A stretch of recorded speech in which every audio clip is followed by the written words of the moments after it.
আমার ভাইয়েরা, আপনারা আপনাদের সন্তানদেরকে আলেম বানানোর চেষ্টা করুন। আমি দুইটা হাদিস বলেই আলোচনা শেষ করব, তবে অনুরোধ থাকবে সূরা মুলক তেলাওয়াত করেন ভাই।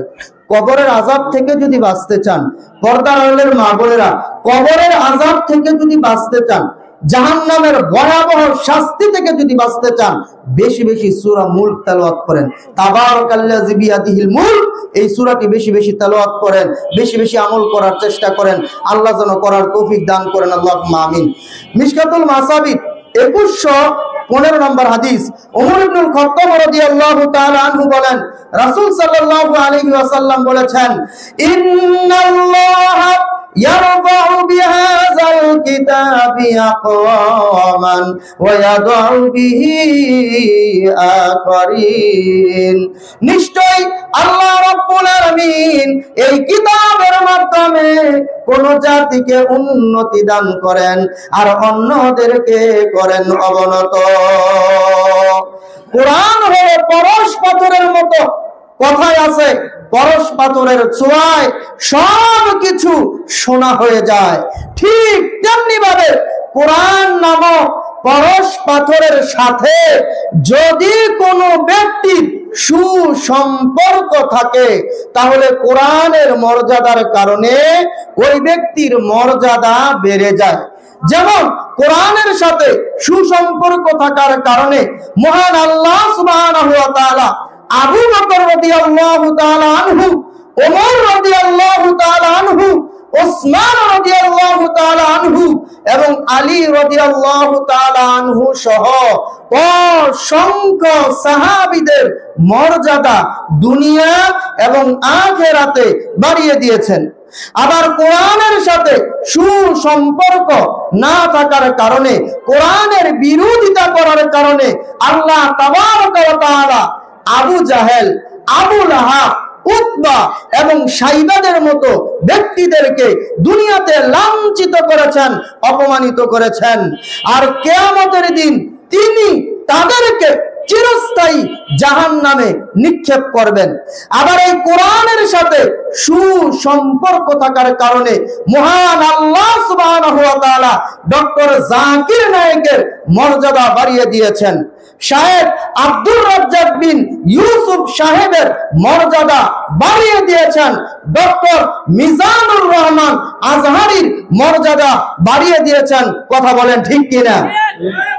সহিহুল বুখারীর 5027 নম্বর হাদিস, মুসলিম জাহানের তৃতীয় খলিফা ওসমান ইবনে আফফান রাদিয়াল্লাহু তাআলা আনহু বলেন, রাসূল সাল্লাল্লাহু আলাইহি ওয়াসাল্লাম বলেছেন, খায়রুকুম মান তাআল্লামাল কুরআনা ওয়া আল্লামাহু, তোমাদের মধ্যে ওই ব্যক্তি হলো সর্বোত্তম যে নিজে কোরআন শিক্ষা করে এবং অপরকে কোরআন শিক্ষা দেয়। আমাদের কাছে সবচেয়ে বেশি সম্মানিত মানুষ হলেন মেম্বার সাহেব। মেম্বারের চেয়ে বেশি সম্মানিত মানুষ হলেন চেয়ারম্যান সাহেব। চেয়ারম্যানের চেয়ে বেশি সম্মানিত মানুষ হলেন এমপি সাহেব। এমপির চেয়ে বেশি সম্মানিত মানুষ হলেন মন্ত্রী সাহেব। মন্ত্রীর চেয়ে বেশি সম্মানিত মানুষ হলেন রাষ্ট্রপতি। রাষ্ট্রপতির চেয়ে বেশি সম্মানিত মানুষ হলেন প্রধানমন্ত্রী। অথচ আজ থেকে প্রায় ১৫০০ বছর আগে আমাদের নবী মুহাম্মদ সাল্লাল্লাহু আলাইহি ওয়াসাল্লাম তিনি তার পবিত্র জবানে বলেছেন, দুনিয়ার মানুষ তোমরা সবাই শোনো, তোমাদের মধ্যে সবচেয়ে বেশি সম্মানিত মানুষ হলেন ওই ব্যক্তি যে নিজে কোরআন শিক্ষা করে এবং অপরকে কোরআন শিক্ষা দেয়। আলেমরা হলো দুনিয়ার সর্বশ্রেষ্ঠ মানুষ। আমাদের দেশে ইসলাম প্রতিষ্ঠিত না থাকার কারণে আলেমদের মর্যাদা আমাদের কাছে তেমন নাই। কথা বলেন ঠিক কিনা? ইসলাম না থাকার কারণে সৌদি আরবে যান, আলেমরা সবচেয়ে বেশি ক্ষমতার অধিকারী। আলেমরা ফতোয়া দেয়, আলেমদেরকে মসজিদে নিয়ে যায় পুলিশ পাহারা দিয়ে। আমাদের দেশে তো আলেমদের হাতে পুলিশ নিয়ে যায় হ্যান্ডকাপ পরিয়ে, আলেমদেরকে ডান্ডা বেরি পরানো হয়, শুধু শুধু আলেমদেরকে আয়না ঘরে বন্দি করা হয়, আলেমদেরকে বিভিন্ন মিথ্যা মামলায় জড়িয়ে তাদের জীবন ধ্বংস করা হয়। সৌদি আরবে গিয়ে দেখবেন এমন হবে না, সেখানে আলেমদের মর্যাদা হলো রাষ্ট্রীয়ভাবে। বলি আলহামদুলিল্লাহ। সম্মানিত উপস্থিতি, আপনারা আমার দিকে তাকান। আমি আসলে আপনাদের সন্তানদের বয়সী, আমি আপনাদের কাছে কিছু আবেগ নিয়ে এসেছি, ভালোবাসা নিয়ে এসেছি। আপনাদের কাউকে আমি লজ্জা দিতে আসিনি। আমি আল্লাহর কোরআন এবং হাদিস বলার জন্য এখানে এসেছি, গল্প বলার জন্য আসিনি। কারণ আমি বিশ্বাস করি ওয়াজ মানে আল্লাহর কথা, নবীর কথা। আর আল্লাহর কথা আর নবীর কথা অর্থই হলো কোরআন আর হাদিস। কথা বলেন ঠিক কিনা? গল্প গুজব কোরআন হাদিস না।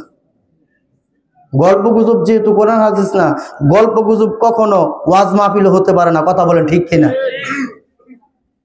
গল্প গুজব হবে কমেডি, এটার মঞ্চই আলাদা, সার্কাস যাত্রা, সেটা ভিন্ন। ওয়াজ মাহফিল কমিটি না। লক্ষ্য করেন আমার ভাই, সুনান ইবনে মাজাহ 240 নম্বর হাদিস, মুয়াজ ইবনে আনাস রাদিয়াল্লাহু তাআলা আনহু বলেন, অত্যন্ত মূল্যবান একটি হাদিস আমি আপনার সামনে বলবো। আপনাদের প্রতি অনুরোধ, আপনারা আমার দিকে একটু তাকান। মা বোনদের প্রতি অনুরোধ, মা বোনেরা একটু গুরুত্ব দেন, একটু গুরুত্ব দেন।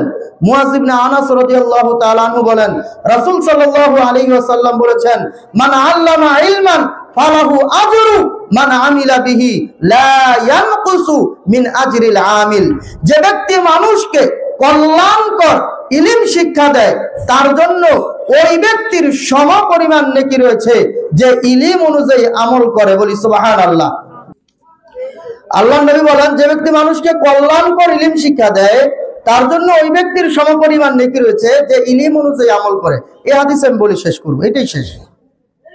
উদাহরণস্বরূপ, একজন উস্তাদ যদি 10 জন, 20 জন অথবা 50 জন ছাত্রকে কোরআনের হাফেজ বানায়, তাহলে ওই 50 জন ছাত্র সারা জীবন কোরআন তেলাওয়াত করার কারণে তাদের আমলনামায় যত নেকি লেখা হবে, যে উস্তাদ তাদেরকে দিন রাত কঠোর পরিশ্রম করে কোরআনের হাফেজ বানিয়েছেন, ওই উস্তাদের আমলনামায় ও তাদের সমপরিমাণ নেকি লেখা হবে।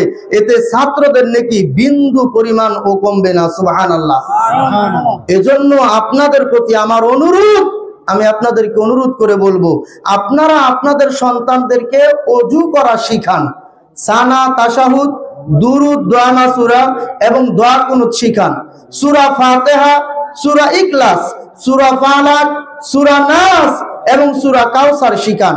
তাহলে আপনাদের সন্তানেরা সারা জীবন ওযু করার কারণে তাদের আমলনামায় যত নেকি লেখা হবে, আপনাদের সন্তানেরা সারা জীবন সানা, তাশাহুদ, দুরুদ, দোয়া মাসুরা এবং দোয়া কুনুত পাঠ করার কারণে তাদের আমলনামায় যত নেকি লেখা হবে, আপনাদের সন্তানেরা সারা জীবন সূরা ফাতিহা, সূরা ইখলাস, সূরা ফালাক, সূরা নাস এবং সূরা কাউসার তেলাওয়াত করার কারণে তাদের আমলনামায় যত নেকি লেখা হবে, তাদের সমপরিমাণ নেকি আপনাদের আমলনামায় ও লেখা হবে। বলি সুবহানাল্লাহ।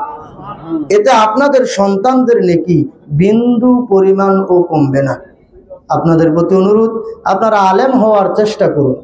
যদি না হতে পারেন, তাহলে আলেমের পিতা হওয়ার চেষ্টা করুন। যদি পিতা না হতে পারেন, আলেমের শ্বশুর হওয়ার চেষ্টা করুন। যদি শ্বশুর না হতে পারেন, তাহলে আলেমের কাকা হওয়ার, মামা হওয়ার চেষ্টা করুন। যদি কাকা আর মামা হতে না পারেন, তাহলে আলেমের দাদা অথবা নানা হওয়ার চেষ্টা করেন।